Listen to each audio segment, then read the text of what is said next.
میخوای داستان یه برندی رو بهت بگم که شیشه رو به جای الماس جا زد و بیش از 4 میلیارد دلار زد به جیب. میخوای بدونی چطوری؟ چطوری؟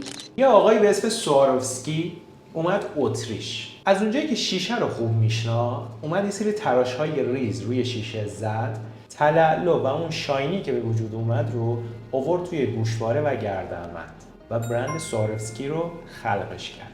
رفته رفته برندهایی مثل دیور، شنل اومدن پیشش و گفتن ما میتونیم با قرارداد ببندیم که داخل ساعت، گردنبند و اکسسواری که ما داریم هم از برند تو استفاده بکنیم که بتونیم گرونتر بفروشیم.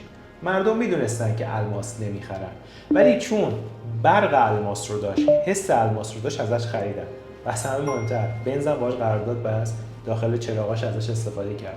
برند خودتو خلق کن. از هیچی میتونی میلیارد پول بسازی. کپشن رو بخون توضیح دادم.